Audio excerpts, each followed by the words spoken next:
साहब उड़ीसा की दशा, असम की दशा, उड़ीसा के आदिवासियों को मैं देख के आए, पानी पीने की व्यवस्था नहीं है।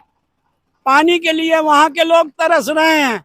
11 नदियों का प्रांत है, 11 नदियां हैं, लेकिन न कहीं नहर का साधन है, न कहीं पानी का साधन है। अगर वहां के आदिवासी लोग बांध न बनाए, बांध बनाते हैं और बांध बना करके बेचते हैं, तब उनका परिवार चलता है। नमस्कार दोस्तों, आप सबका स्वागत है। आप देख रहे हैं जनता माइक। मैं हूं पीयूष और इस समय हूं मैं कबीर की तपोभूमि जो है संत कबीर नगर में, जो कही जाती है संत कबीर की महापरिनिर्वाण स्थली। और यहाँ पर हमें एक ऐसे संत मिल गए जो कि रहने वाले हैं फतेहपुर, जो कि इलाहाबाद के मंडल में पड़ता है। और आपके जीवन का उद्देश्य है संत गुलाब दास, ठीक है। और इनका नाम है संत गुलाब दास जी। इनके जीवन का उद्देश्य है आतंकवाद भ्रष्टाचार मुक्त भारत विजय। ये रथ यात्रा है और ये आमरण अनशन भी कर चुके हैं और ये राष्ट्रीय अध्यक्ष भी रह चुके हैं। और इनकी लड़ाई जो है अभी हूँ, अच्छा ठीक है, अभी आप हैं अध्यक्ष भी हैं। और ये अपना जीवन जो है समाज सेवा के लिए समर्पित कर चुके हैं। तो सबसे पहले भैया आपका, बाबा जी, सबसे पहले साहेब बंदगी, आपका हमारे चैनल में आभार है, स्वागत। मैं Gulab Singh, social animator, world organization development of India, Gulab Singh. और आप अपनी यात्रा आप अपनी यात्रा मैं अपनी यात्रा 21 नवंबर 2023 सुप्रीम कोर्ट बनाम दिल्ली पुलिस कमिश्नर को आवेदन दे करके, रिसीविंग ले करके वहां से अपनी 21 नवंबर को यात्रा शुरू की है। अच्छा, आपके जीवन का उद्देश्य क्या है जो आप साइकिल से? भ्रष्टाचार मुक्त भारत विजय रथ यात्रा, corruption free mind development India, corruption free mind development education, corruption free mind विकासशील भारत। अच्छा, आपके जीवन का उद्देश्य है कि भारत को वो करप्शन जो है, भ्रष्टाचार मुक्त भारत हो। और ये आप जो तिरंगा लगाए हैं, इसका क्या उद्देश्य है? भारत तिरंगा ही मुझे प्रेरणा देता है, मेरे विवेक को जागृत करता है। तिरंगा का शाब्दिक अर्थ है एक नई क्रांति पैदा करना। भगवा रंग इसका जो है कहता है कि देश और समाज के लिए एक नई क्रांति पैदा करो। आपने अपनी यात्रा में कबीर पंथ को क्यों चुना? शांति का प्रतीक है। कबीर साहब में आपको ऐसा क्या लगा कि आपने कबीर, जब आपने जीवन में संन्यास लिया तो कबीर साहब की ही विचारधारा का? कबीर साहब से बड़ा कोई धर्म ही नहीं है, क्योंकि ज्ञान विज्ञान से ओरोत प्रोत वैदिक धर्म से जोड़ता है और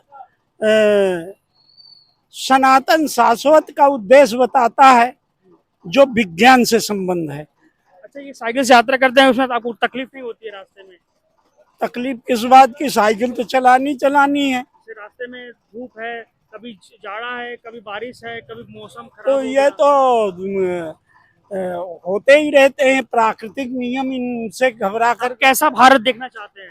मैं एक नया भारत देखना चाहता हूँ, नया भारत देखना चाहता हूँ, नई क्रांति, नए भारत का उदय। मोदी जी तो विकास कर रहे हैं देश का।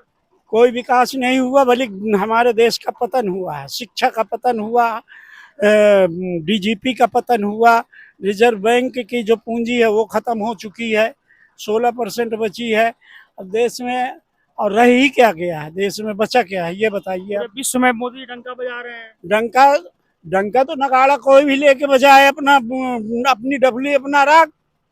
इससे डंका बजाने से तो नहीं होता है, चिल्लाने से, बैनर पोस्टर चपकवाने से, एक अनाज की पॉलीथीन देने पर जो है उसमें भी लेबल लगा देने से तो डंका कोई भी बजा दे। मोदी जी जो है आयुष्मान भारत कार्ड दे दिए। आयुष्मान भारत कार्ड, पहले ये मुझे रुको, आयुष्मान भारत कार्ड जो दिया गया है, कार्ड ही तो दिया है, इलाज भी तो है। इलाज पहले नहीं होता था क्या? पहले भी तो वही अस्पताल थे, उनका नाम बदल के आयुष्मान भारत कर दिया गया। वो मुजफ्फरनगर का स्टेशन बदल के पंडित दीनदयाल नाम रख दिया गया। अब ये सारे, पहले ये बताइए कि जो काम 4 लेन की जितनी सड़कें हैं वो गिरवी कर दी गई, दूर संचार की व्यवस्था सारी गिरवी कहाँ कर गई? उसका हाईवेज बन रहे हैं रोज।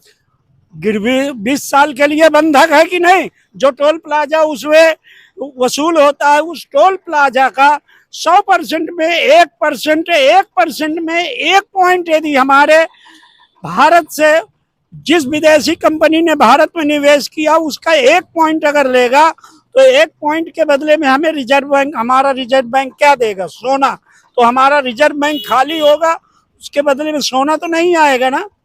कागज की करेंसी यदि हमारे भारत की लेना अगर विदेशी कंपनी स्वीकार कर ले तो हम मान लेंगे कि प्राइवेट कंपनियां इन्वेस्टमेंट कर रही हैं और अपना धन वसूल रही हैं टोल टैक्स के रूप में। हाँ, टोल टैक्स के रूप में वसूल रही तो गिरवी नहीं है। गिरवी कहाँ है वो? फिर किस तरह गिरवी होता है? गिरवी किस तरह होता है? तुम्हारे घर को मैं बनवाऊं और उस अच्छा रोड दे रहे हैं ना गाड़ियों का। मैं भी तो आपके घर को बनवा करके अच्छा मकान दूंगा और 20 साल के लिए बंधक रखूंगा। 20 साल में मैं अपना जो है जितना इंटरेस्ट सहित है उसका यानी इंटरेस्ट का 1 पॉइंट ही वसूल करूंगा अपनी रकम के साथ। 80 करोड़ जनता को 5 किलो राशन दे रहे हैं। 5 किलो राशन में एक फैमिली को पूरा होगा? मैं ये जानना चाहता हूँ आपसे। आप ज्यादा मतलब समर्थक बन रहे हैं। समर्थक नहीं है, मैं तो वो योजनाएं बता रहा हूँ। तो 5 किलो अनाज में किसी परिवार का कितने विद्यालय बनवा दिए? एम्स खोल मैं एम्स साहब, उड़ीसा की दशा, असम की दशा, उड़ीसा के आदिवासियों को मैं देख के आया। पानी पीने की व्यवस्था नहीं है, पानी के लिए वहां के लोग तरस रहे हैं।